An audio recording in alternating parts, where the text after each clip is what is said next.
everyone, and welcome. I have a special video today because I finished something that I've been working on for a really long time, for something special.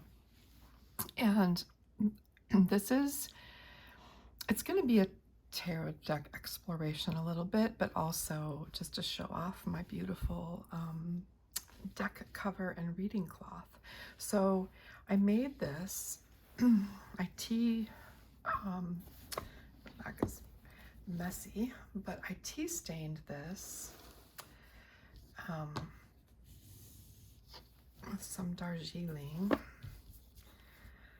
and then I hand stitched the whole thing over many months, and most of it was, well, I'd say a third of it was during our trip to Ireland. And it's linen and then cotton floss, and I don't know, I'm thrilled with it.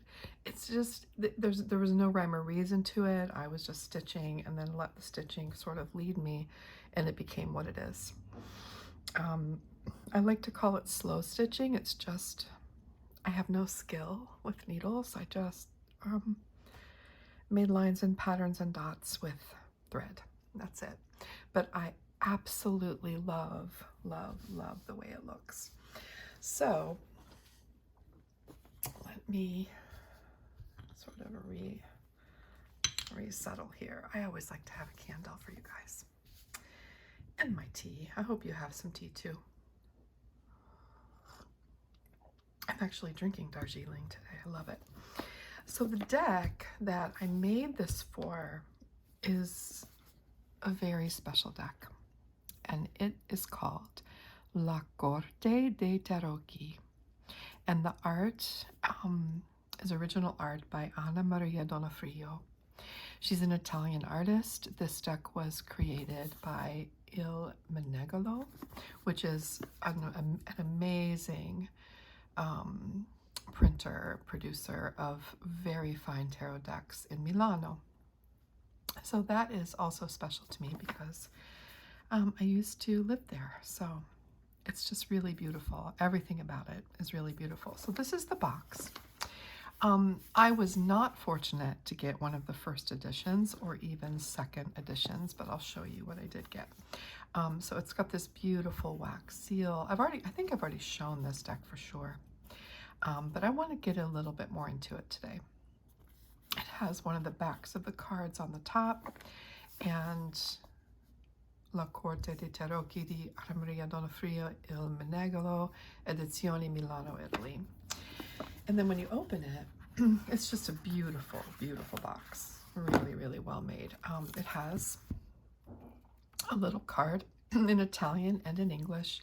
This item is created by hand. Any imperfections or variations are due to its workmanship and are not to be considered as defects. I love that. And then it's got the card that tells you which edition you have. So this is the 4th edition, okay?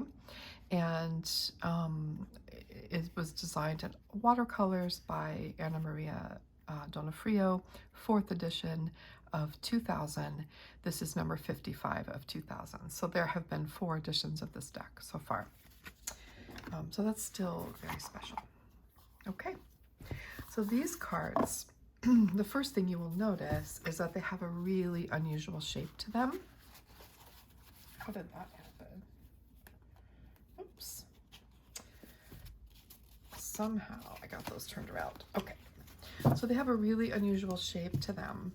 They're very long and narrow. Now, if I show you a traditional size tarot card, so this is my beloved Rider-Waite-Smith Centennial deck, you can see that they are longer, but they are much narrower, okay? So that's about how big it is. It is impossible for me to shuffle these cards, and you would not want to. You would not want to riffle shuffle them. But when I first got them, what I did is I just kind of spread them out all over in a really random way, and then put them back together in a really random way. And I did that a couple times. And then when I picked them up to use them, I just simply kind of overhand shuffle them like this, just really simply Not even, I mean, just really gently, because they're special and I don't want to harm them in any way.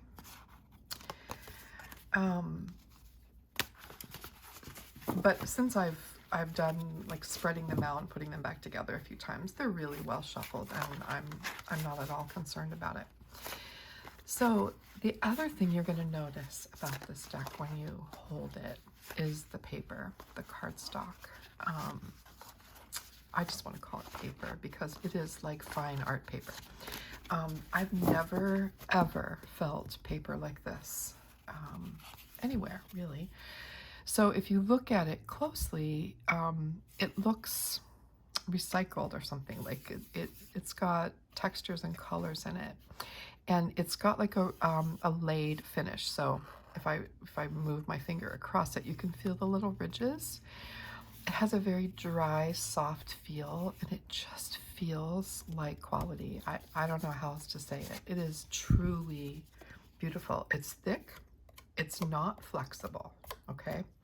That's why I say I would never riffle shuffle this, because if you bent the card, it would stay bent.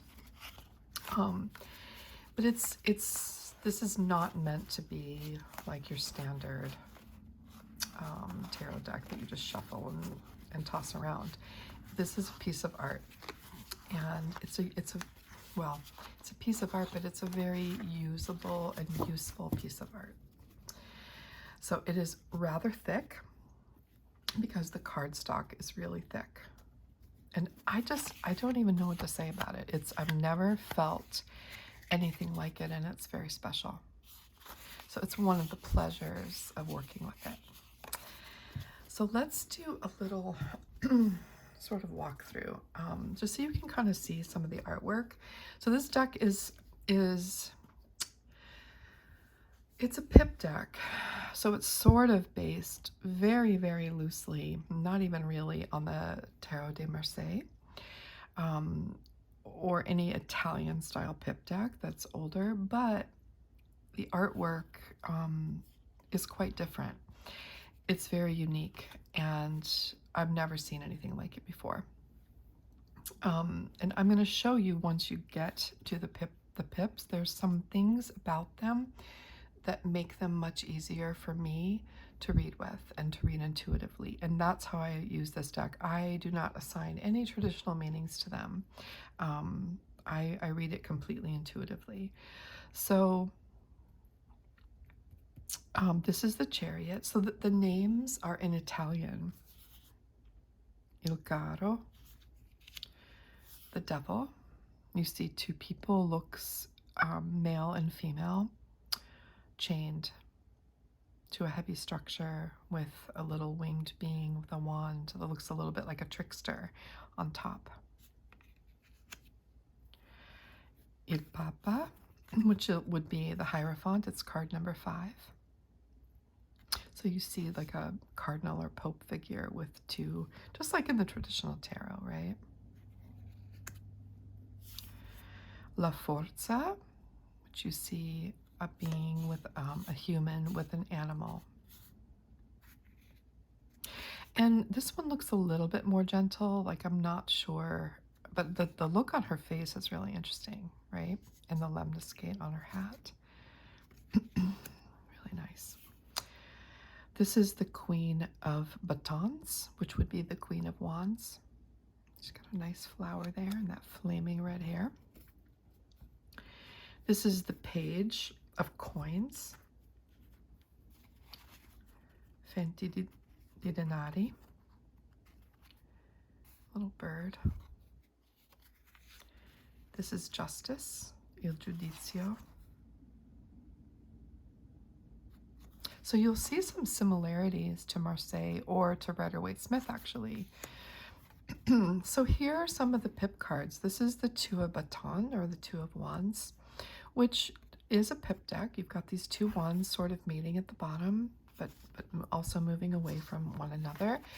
And then up here, you see sort of a jester with some kind of a flute or horn in his mouth.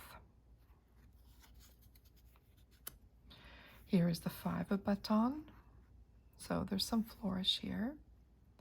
And then you see sort of the way they're crossed and then one intersecting.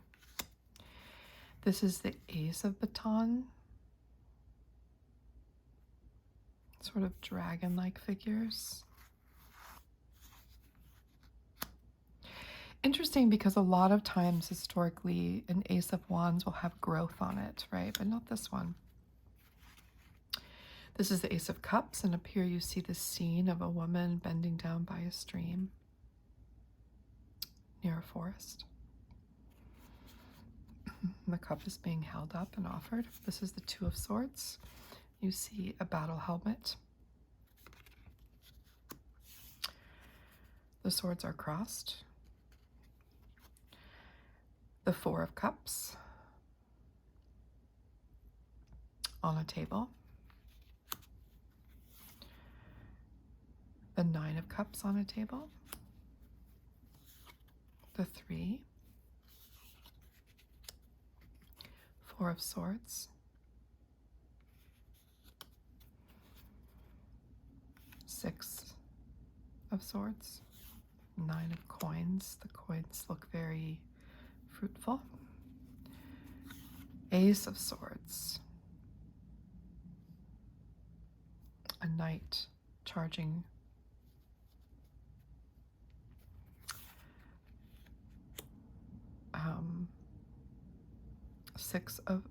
Seven of Swords. A duel. Two of Coins. Look at the star. Pouring the water. Stars on her garment, stars in the sky, a bird in a tree. Ace of Coins. Five of Coins. Justice. With the sword and the scales. So you'll see some similarities, right? High Priestess, La Papessa, the owl and the moon and the book. Moons on her garment.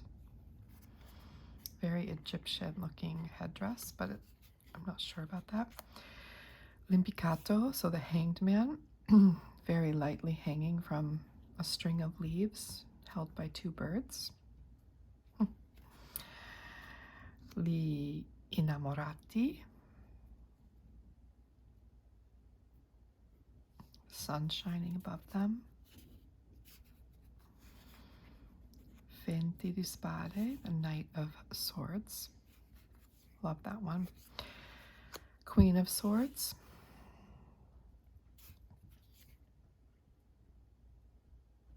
Holding her hand up with the peace sign. Five of Swords. King of Pentacles. Reminds me of Alfred the Great. Six of Batons. Six of Cups. The World. It's an interesting world card, isn't it? Yeah. La Torre di Babele. So the tower. The lightning strike. The flag falling down, the people falling down.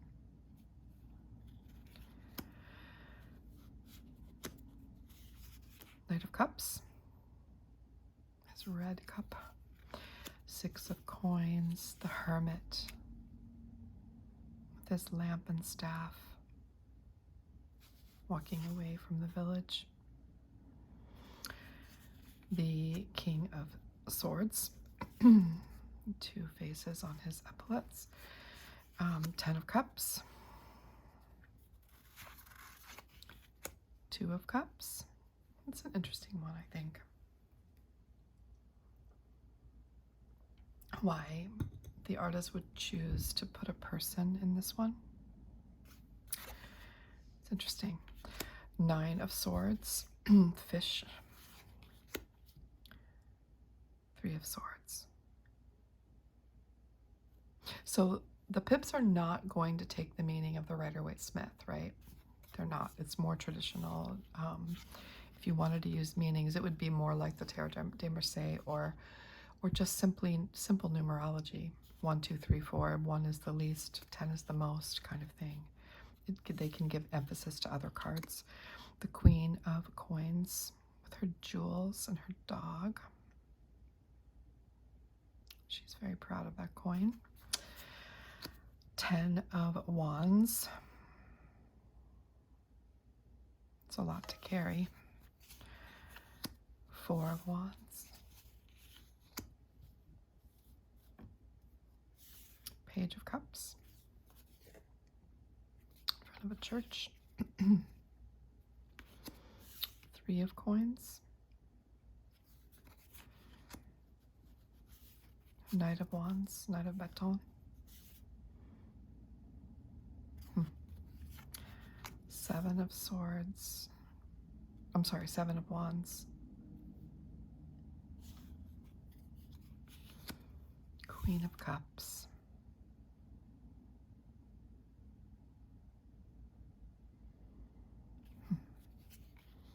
5 of Cups. 4 of Coins. I'm wondering. Yeah, they don't all have growth on them. So, white flowers. Page of Batons. Little rabbit. Checking it out. Not sure what to do with it yet. 8 of Wands. Aren't those rich? King of Cups. 8 of Cups. 8 of Coins. The Empress. Very, very different. Let me keep her out. King of Wands. The Moon with all her phases. Love, love, love this card. Gosh. So good. Look at that. There's something peeking around from the side. Ah, the Wheel of Fortune. The Emperor. So these usually go together. And they do.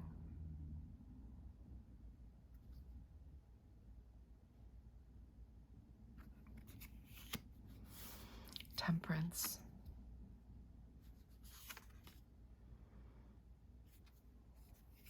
The Fool. Moon.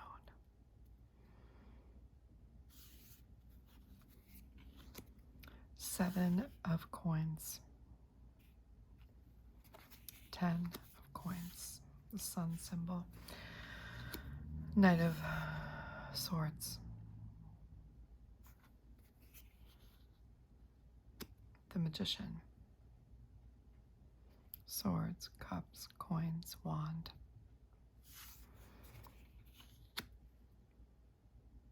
Knight of Coins. Using his coin as a shield. 7 of Cups. 3 of Wands with a dragon. 10 of Swords. Death.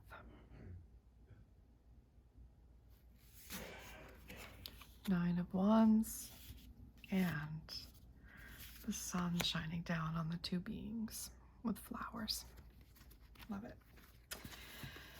So that's a walkthrough of these beautiful cards.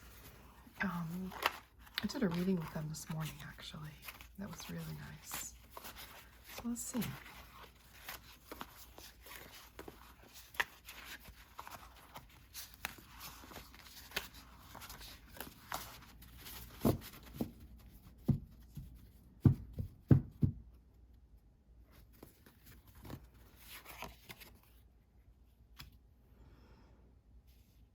Two of Wands.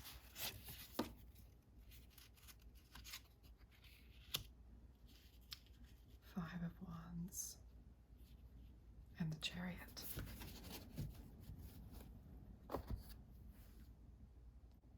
I should have probably had a question first, but let's just take a look at what's happening.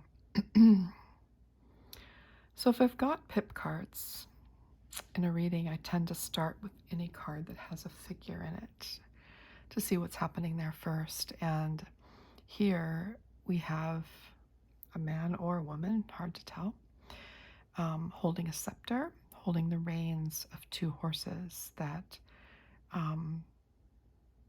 are not really going anywhere, right? There is a drapery behind with the moon and the stars, 4 pillars, and 2 epaulets on either shoulder, one with a downturned mouth and the other with a smiling mouth. And this person is in the middle of those 2 things, holding the reins of 2 opposing forces. Here we also have two opposing forces. This could be the same person. The wand could become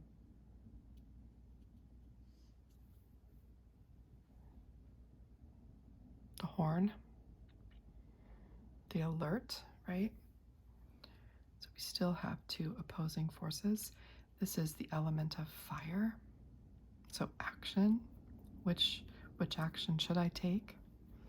And here we have the 5 of Wands, the spokes of a wheel with growth at the end of them. There's also growth here. There's flowers here.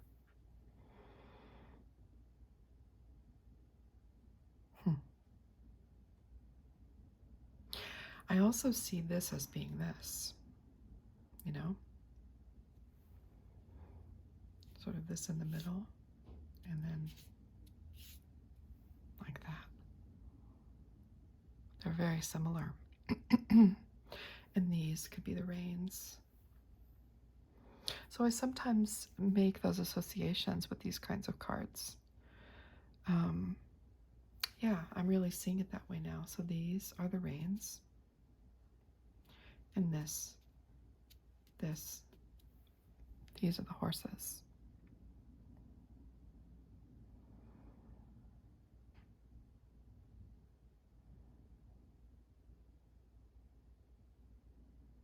Which way will you go?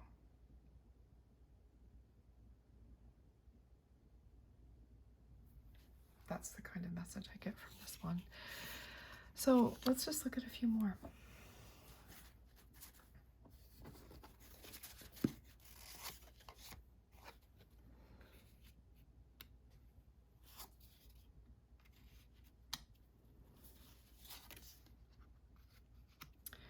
I want to show you actually something where you've got people that are,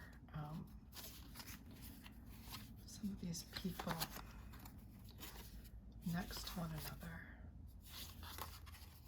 Because it's really interesting how they interplay. So let's say you drew the Knight of Swords and the Knight of Coins. And then let's just see what happens next.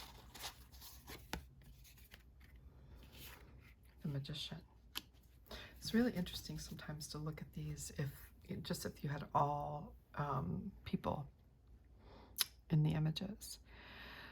There's a story, right, that unfolds. So you've got these 2 beings here, these 2 knights.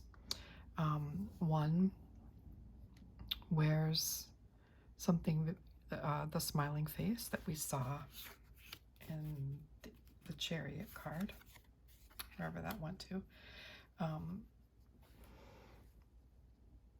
So he's got that epaulette on his shoulder. He's moving toward the future. He's got sort of a surprised yet positive look on his face. There's growth in his card, and he's definitely marching toward the future. This knight is going toward the past. He's using his gifts, his earthly, physical gifts in life, his fortune, his body, his belongings, everything that belongs to him in the physical world, he's using that as a shield. So he's sort of shielding himself with everything he has. And his horse is moving also toward the past. And then you have the magician who is in the present. The sword could become his staff. Or these could be three different people, or they could be the same person, right? Depending on how you want to read it. But the magician is facing toward the present, looking out toward the future, a little bit toward the future. So those kinds of things are interesting to notice when you've got three people cards, right? Everything he has. So he is holding a cup, and then there's two other cups on the table. He's got two swords that are crossed on the table. He's got plenty of coins. And he's holding his wand. So what's left? You take away the coins and the swords. You have the wand and the cup in his hands. So these are just the sort of things that I notice when I look at these. Without a question, I don't really know what they're trying to tell me, right? But I'm just sort of pointing out how you can read them. Depending on your question, that will mean different things to you. You know?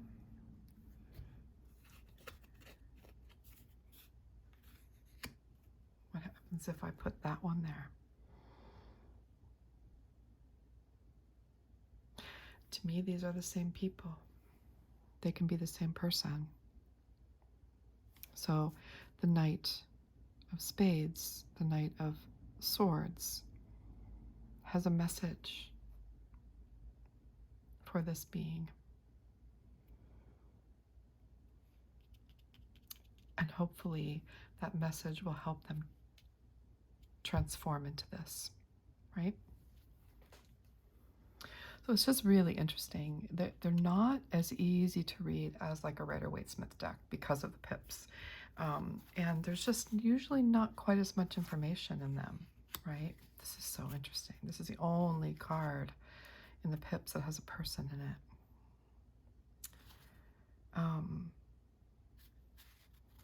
So just different ways to read it. So with the pips, sometimes it's just as simple as numerology, right? If you've got a pip, and if you've got two, you might see growth, or you might see possessions turning into emotions, right? So there's all different things to consider with that. But maybe I'll do a longer video sometime, sort of a lesson on working with pip decks. But for now, I just really wanted to share this beauty with you. It's so lovely. And I think there's all sorts of ways to work with it. And there's something just about enjoying it, right? Just enjoying how it is. Like I see these becoming the jewel that has the brooch at his neck.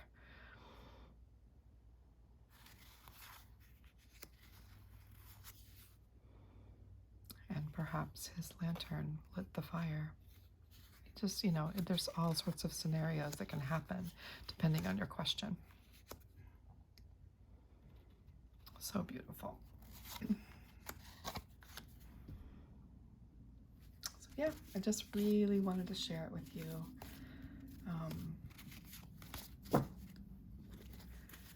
La Corte di Tarocchi, Anna Maria Donofrio. I think she's created something very special.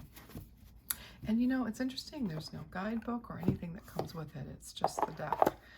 She hasn't written anything about it. So it's really up to you. And then there are many, many books you can buy about numerology and using pips, if that's the route you want to take. But sometimes it's just fun to put them out and see what conversation comes up and to see what story unfolds. And the more time you spend with them, the more they will begin to mean something to you. These images. The image alone is enough. Okay, everyone, I hope you're having a great day. And look for a little art lesson soon, too. I've got one coming. All right, take care. Thanks so much.